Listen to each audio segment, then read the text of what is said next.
Hello, everyone. This is Bjorn. And Dirk from Soilwork, and you're watching Artisan News.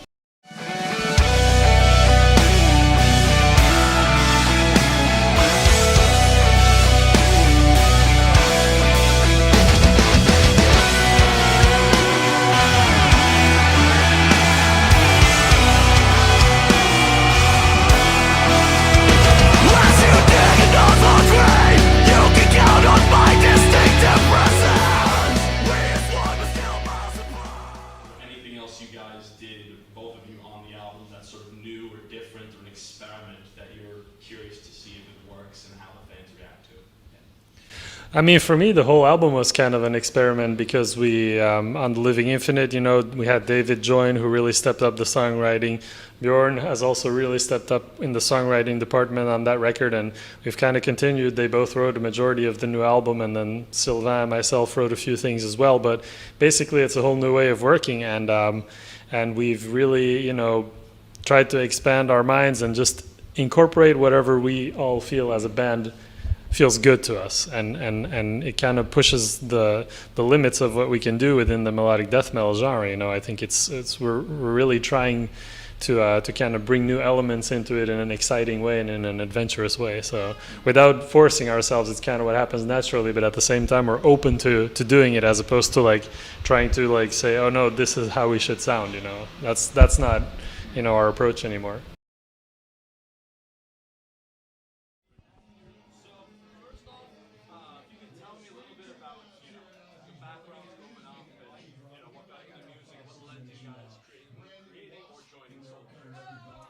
Wow. Well, I didn't really have any plans of becoming a singer in the first place. I was a hockey player, basically, and that was sort of my dream, even though I was a big music fan. And I think when I was 14, my dad bought me a guitar, and that changed everything. And I started playing guitar in a punk crust band, or crust punk band, I should say. So that's kind of how I got into playing, but I didn't really have any dreams of becoming a professional musician. And it was just so much fun. There was a certain energy that I really liked. It was such a adrenaline kick. And then when I started high school, that's when I met Peter. And I didn't know him since before, but one day he just came up to me and asked me if I'm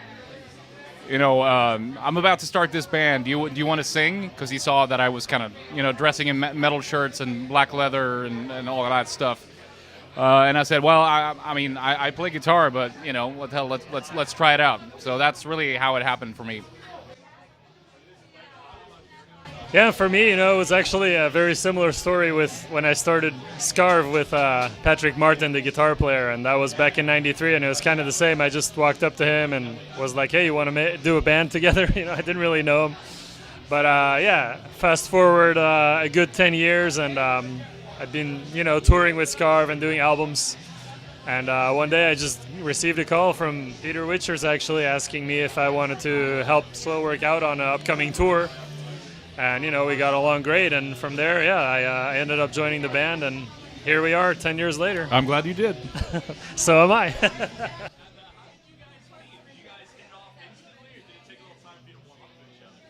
No, I think we hit it off. I'm trying to remember how it all happened. The first rehearsal was a bit scary because when you don't know Bjorn, he can look pretty intimidating, maybe more so than when you actually know him. So.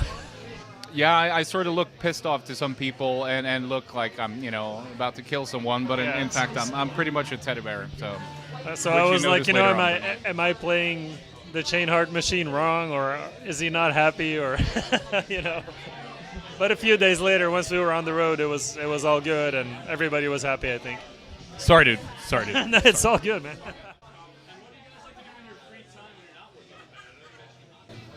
I love watching hockey, and I've been living part-time in Toronto, so, my team is Leafs. It's not easy being a Leafs fan nowadays, but, that's a big passion of mine in general. And what else? I try to stay in shape when I'm off the road. I try a little bit on the road as well, but I like to work out a little bit and do some running, some walking, and some P90X, some of that stuff. And what else? I like to watch movies. nothing out of the ordinary, really. You know, it's kind of, you know, I like drinking beer, trying out new beers. That's another passion of mine. For me, it's real simple, man. I just hang out with my wife and our dog and cats and meet up with friends, watch movies, you know, super basic stuff, just anything relaxing, you know, I'm a big animal person, so hanging out with my animals makes me happy.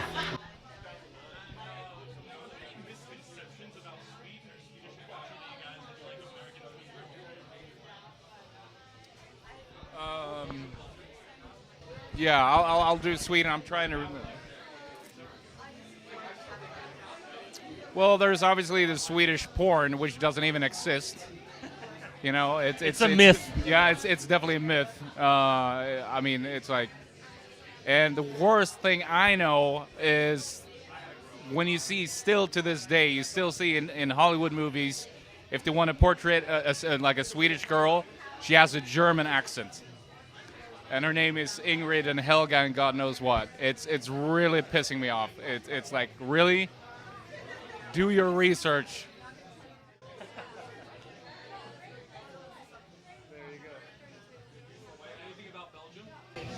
No, you know, I think people have it right when they think that Belgium has great beer and great chocolate, and you know, nothing particularly wrong with that.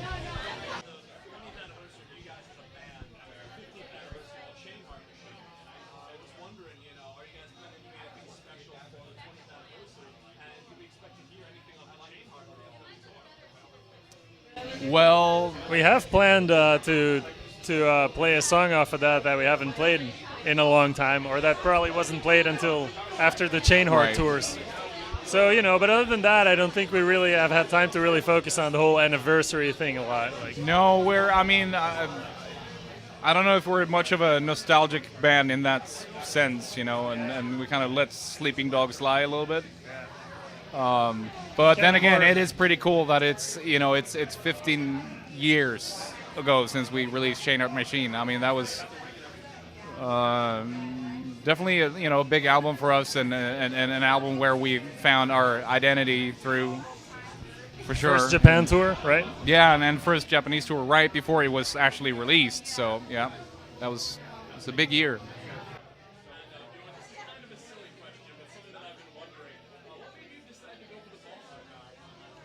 To go for the ball look?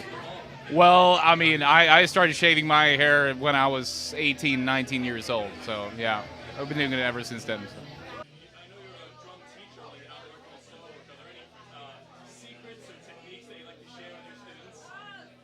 The biggest secret, man, it's perseverance. It's really just don't give up and keep working hard, because it could take it could take decades to get somewhere. If you just persist and keep working at it, you can reach your goal. I mean, I think I'm the living proof of that, because I never expected to be where I'm at today, but I never gave up.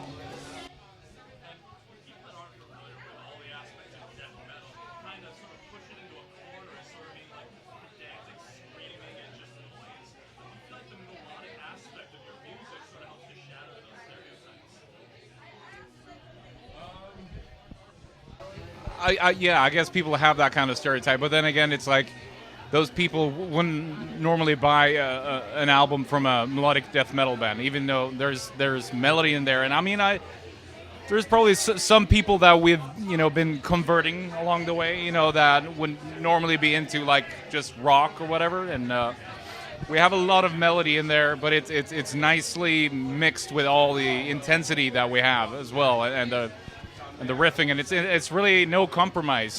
People tend to think that as soon as you add melodies, and especially melodic vocals, you're making a compromise, which is that's never been about that. It's always, when I started adding clean vocals, for example, and like melodies in there, it was a natural step for me. I wanted to develop as a singer, and I wanted to do other things, and I wanted to mix it up. So, yeah. Yeah, and I think one of the cool things about having those melodic vocals is that it makes it a lot easier for people who don't know the band, who happen to see us live, to catch on to the music, because I think it gives an accessibility, that, like you said, without compromising on the fact that we are a melodic death metal band, that allows people to just get into our music right away. And I think that's a great thing. I mean, I love that. You know, we did the same thing in Scarve, my old band, with Sylvain. You know, melodic vocals were maybe not as big a part of it as they are in Soilwork, but they were really important for us to have. So I think, you know, it's a great thing. That's all I can say.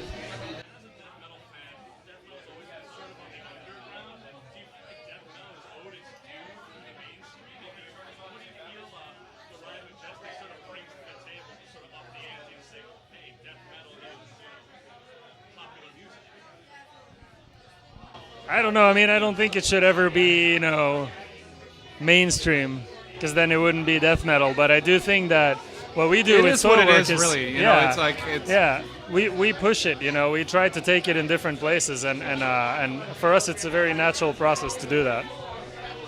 Yeah, for sure. I think I mean, in a sense, we have been redefining like melodic death metal in many ways. Absolutely, I believe that. Yeah.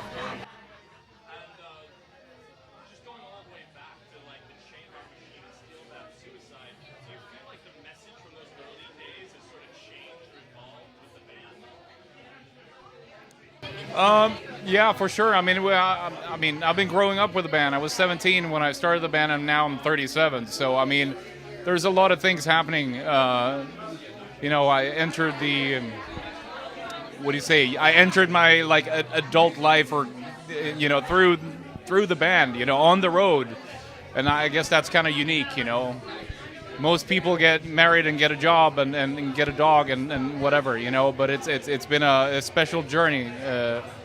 Through that, but I mean, you definitely develop on a personal level, but also as a songwriter, and it's today it's a different expression. You know, it was that, you know, initial kind of primal aggression. You know, when you started out and started writing songs, and it was just a matter of that. You know, it's spontaneous today as well, but it's in a different way. You know, because I mean, obviously, I think we've grown as songwriters as well.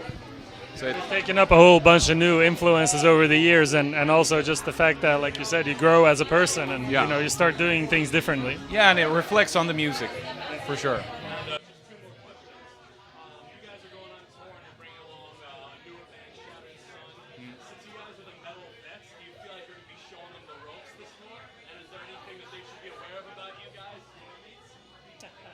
I mean, they should buy Bjorn and Dave some shots every now and then. I don't know. Yep.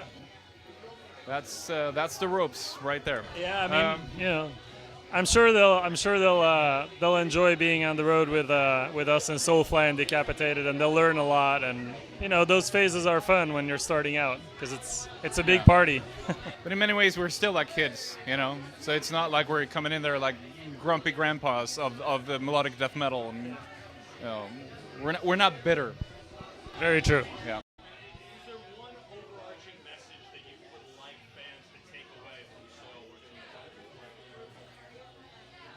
I'm going to go back to what I said earlier about that. You know, you got to believe in what you do, whether it's music or something else. It doesn't really matter. But I think you know, I mean, the Ride Majestic is really a little bit about living every day to the fullest, because that's something you take away when you have people close to you passing away. You know, and in my case, my mother being ill, you know, it's something where you really realize that you have to take every moment and cherish it, you know, and don't let yourself be beat down by the little things in life.